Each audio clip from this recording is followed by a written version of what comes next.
Salut! Alors aujourd'hui j'avais envie de vous faire une vidéo fuyez ou acheter. Le concept en fait il est très simple. À la question acheter ou fuyez, pour moi fuyez, achetez. Si vous connaissez les produits dont je vais vous parler dans cette vidéo, je vous invite à nous le dire dans les commentaires pour pouvoir aider le plus grand nombre. Je rappelle deux choses. La première, c'est que cette vidéo est uniquement sponsorisée par ma carte bleue. Deuxièmement, je vous le dis à chaque vidéo, que j'aime ou pas un produit, je vous invite à aller le tester si ça vous intéresse pour vous faire votre propre opinion. Vous m'avez demandé sous la vidéo ce que mes abonnés m'ont fait acheter, de tester des marques petit budget. Aujourd'hui, j'ai décidé de vous parler de la marque de maquillage ELF, qui est une marque petit budget et cruelty free. J'ai passé une commande chez eux, j'ai dépensé 60,20 € très exactement. Sachez que j'ai passé cette commande pendant le Black Friday et que j'ai mis à l'épreuve tout ce que j'ai acheté pendant plus d'un mois pour pouvoir vous donner un avis vraiment objectif sur la durée. Aujourd'hui je suis maquillée avec le maquillage ELF que j'ai acheté. Alors pour commencer j'ai pris un fond de teint. Le mien coûtait 4 €, le prix normal est de 8. J'ai remarqué une chose, c'est que à l'heure actuelle ce sont d'autres teintes qui sont soldées 4 €. Franchement 4 €, voire même 8 € un fond de teint, c'est vraiment pas cher. Je crois que c'est le fond de teint le moins cher que j'ai chez moi. Alors sachez qu'il y a 8 teintes. C'est pas beaucoup. Il y a un détail qui m'a sauté aux yeux sur le site, c'est qu'en fait on vous explique les couleurs en fonction de votre peau et on prend en exemple différents types de femmes. Donc vous avez une femme rousse, un petit peu dans mon type de peau, et ensuite à la fin vous avez une femme à la peau noire métisse. Donc je trouve que ça c'était plutôt pas mal. Par contre 8 teintes, on est d'accord, c'est vraiment pas beaucoup. Donc pour ma part, j'ai pris le fond de teint naturel porcelaine. On nous dit que sa formule, elle est non grasse, que sa couvrance est moyenne modulable, que c'est un fond de teint qui a un rendu semi-mat, ultra naturel et longue tenue. On nous dit aussi qu'il est facile à appliquer, qu'il contient un indice de protection 15, qu'il convient parfaitement aux peaux normales et mixtes. Ce fond de teint est donc supposé être parfait pour moi puisque j'ai une peau mixte. Et qu'en plus, je ne veux pas que la couvrance soit extrême parce que j'ai des taches de rousseur et que mes taches de rousseur, je veux quand même qu'on les voit. Sachez que le fond de teint, peut-être qu'à l'écran, vous avez l'impression qu'on voit plus du tout mes taches de rousseur. En fait, c'est la lumière artificielle qui fait ça. Si on était en lumière naturelle, on verrait mes taches de rousseur. Donc le fond de teint se présente comme ça, sous une forme de pompe. Moi les pompes pour les fonds de teint je trouve ça très pratique.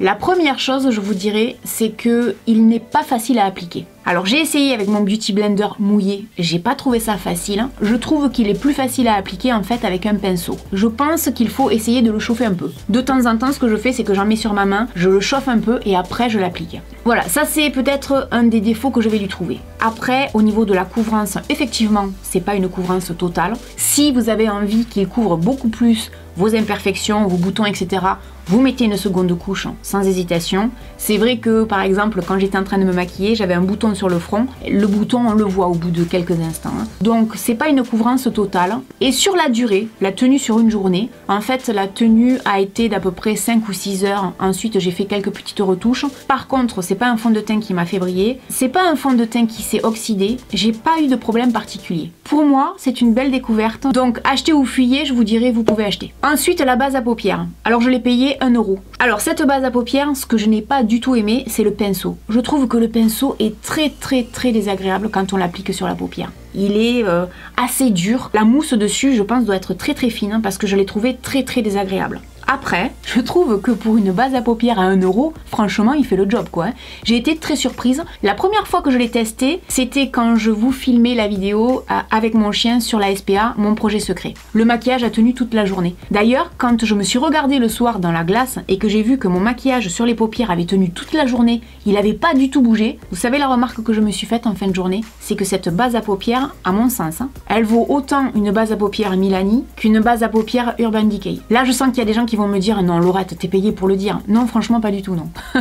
Je pense très sincèrement que ça vaut le coup.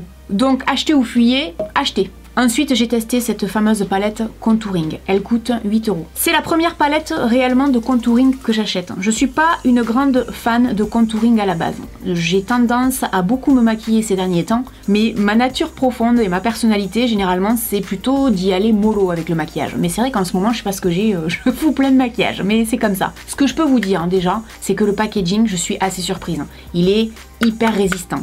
Et ensuite, ce qui m'a encore plus surprise, c'est le miroir. Regardez-moi le gros miroir qu'il y a avec. C'est quand même assez impressionnant. Quant aux fards, je trouve qu'ils sont pigmentés juste ce qu'il faut. Je n'aime pas les fards qui sont beaucoup trop pigmentés. Ils le sont quand même, hein. Ils se travaillent facilement. Par contre, et ça j'ai remarqué une chose, c'est qu'en fait ils ont une seule palette de contouring. Pour les peaux claires comme moi, ça ira. Pour les peaux foncées, ça je pense que c'est un peu trop clair. C'est un peu dommage. Je pense que ELF, ils auraient pu faire un effort et avoir quand même une autre palette. Pour le kit contouring acheter ou fuyer, je vous dirais acheter, mais avec une réserve quand même pour les peaux foncées. Je l'applique notamment avec un kit à pinceau spécial Noël que j'ai acheté, qui est celui-là, qui coûte 10 €. Et je suis revenue sur le site pendant que je préparais la vidéo, ce kit est soldé à 6 €. J'en ai racheté un. J'adore ce kit. Il est composé donc de 3 pinceaux, donc un pinceau sculptant, un pinceau highlight brush et un pinceau contour brush. Les pinceaux sont hyper doux, permettent vraiment très bien de travailler son contouring. Faut pas oublier que ça, déjà sur le site, ça coûte 8 €. Donc ça valait vraiment la peine. Pour les gens que ça intéresse, les pinceaux sont vegan friendly. Donc vous pouvez y aller haut la main, quoi. Alors, autre point de détail qui, à mon avis, n'est pas négligeable, quand on les nettoie, il n'y a pas de poil qui s'en va. Des fois ça arrive hein, quand on achète des pinceaux qui sont pas très chers. La première fois que je les ai lavés, je me suis dit attends, il va y avoir des poils de partout. Pas du tout, ils ont pas bougé. En ce qui concerne ces pinceaux achetés ou fuyés, pour moi c'est acheter sans aucune hésitation, surtout qu'ils sont en promo. Maintenant, attention, j'ai acheté un autre kit. Et là, ce sont des éponges qui sont supposées ressembler donc au Beauty Blender. Ah, pour moi, c'est un carnage. Ah, vraiment, j'aime pas du tout ces éponges. Alors, moi qui adore la souplesse du Beauty Blender, vous m'excusez, il faut que je le lave aujourd'hui. Entre le Beauty Blender qui est hyper doux et celui-là qui est dur quand on appuie, punaise, j'ai l'impression d'être en train de muscler mes mains. Mais j'aime pas du tout. Alors ça pour moi c'est une énorme déception parce que j'ai dépensé 15 €. Je crois que c'est l'article le plus cher que j'ai acheté. J'aime pas du tout. Maintenant si vous aimez les beauty blenders qui sont assez durs comme ça, vous allez aimer. Hein. Maintenant si vous aimez tout ce qui est très mou comme le vrai beauty blender, vous allez pas aimer. Acheter ou fuyer, pour moi fuyez. Mais ça va dépendre de vos attentes. Ensuite j'ai acheté ce gros pinceau, 3 € pour poudrer le visage. Même chose que pour le kit de pinceau auparavant pour le contouring, j'adore. Les poils sont très doux. On le lave, les poils ne partent pas. Pareil, acheter ou fuyer, acheter sans aucune hésitation. 3 € quoi. Hein. Et ce petit pinceau, ça c'est pareil, je m'en sers régulièrement. C'est un pinceau pour le visage. 3 €, 2,50 €. Il est un peu plus petit, facile à utiliser. La seule chose, c'est que moi je l'ai reçu avec un défaut. Il y a des poils ici qui rebiquent. Je sais pas si vous le voyez, qui sont un peu tordus, carrément tordus même. J'arrive pas à les remettre droit. Bon, je vais pas faire un scandale pour 2,50 €. Ensuite, j'en viens à la fameuse poudre compacte 70 centimes. Je l'ai achetée donc en promo. Elle coûte 1 € il me semble. J'ai pris la teinte Oni. Sur le site, on nous dit que c'est une poudre qui masque les imperfections de la peau grâce à des ingrédients majeurs actifs destinés aux peaux à problème. Elle absorbe l'excès de sébum pour un fini mat et un teint parfait. Pour une poudre qui coûte 70 centimes, franchement c'est pas mal quoi. Hein.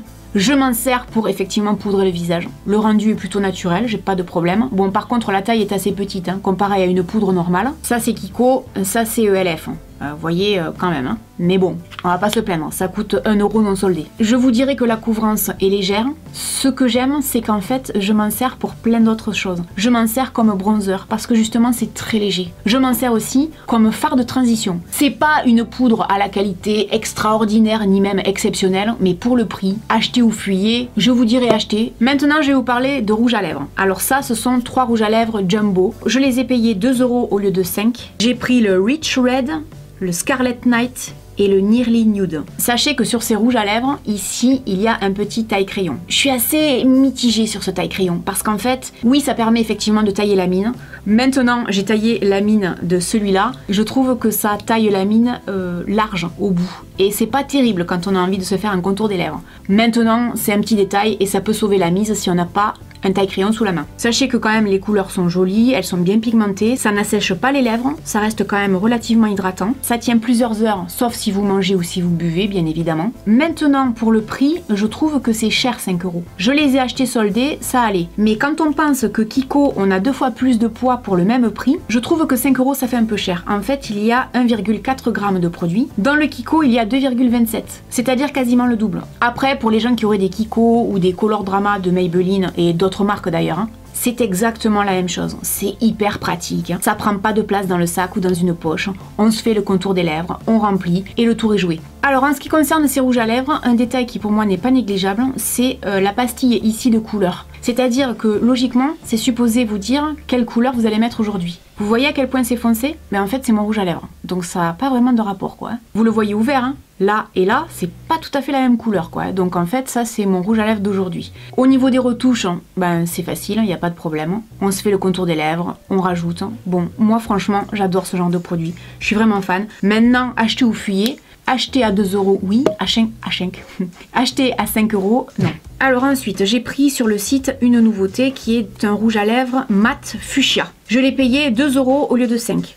Alors pour un mat, il reste quand même velouté. Et je trouve pas que ce soit un mat comme là à l'heure actuelle. 5 € pour un rouge à lèvres qui est pas vraiment mat. Je comprends pas très bien pourquoi on lui donne ce nom-là. Au niveau de la tenue, c'est pas super longue durée. J'ai été un peu déçue par celui-là de rouge à lèvres. Je le trouve pas extraordinaire. En comparaison, j'ai pris un rouge à lèvres hydratant fuchsia, pareil. Ça c'est le mat, ça c'est l'hydratant. C'est un peu pareil. J'ai l'impression d'avoir des rouges à lèvres vraiment similaires, à la différence qu'il y en a un qui est un peu plus clair que l'autre. Maintenant, c'est un bon rouge à lèvres, hein, qu'on se comprenne bien. Mais pour moi, c'est pas un rouge à lèvres mat. Et puis, j'ai pris 4 rouges à lèvres hydratants, dont 2 qui sont des nouveautés. Les nouveautés, ça change pas des masses au niveau du packaging, hein. C'est plutôt plus ou moins la même chose. J'aime bien ces rouges à lèvres. Ils sont vraiment pas chers. Je les ai payés 2 €. Ce qui est surprenant, c'est le goût. On a envie de les manger. J'ai pris le Wine Tour, le Flirty and Fabulous, le Crazy Cranberry, le Rosy Go Round. Les rouges à lèvres, je les trouve très agréables à porter. Je me suis mis du rouge à lèvres. La blonde de quoi?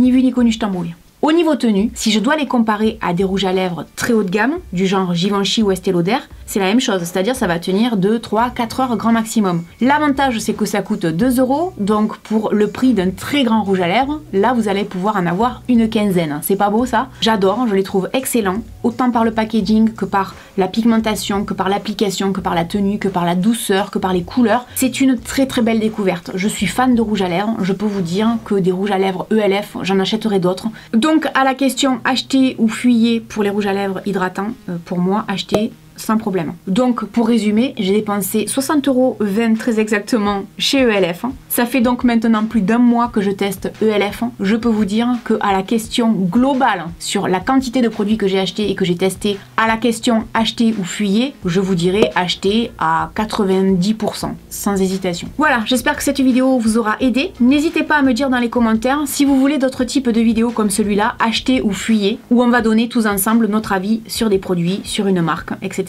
Et puis je vous dis à très bientôt dans une prochaine vidéo. Salut!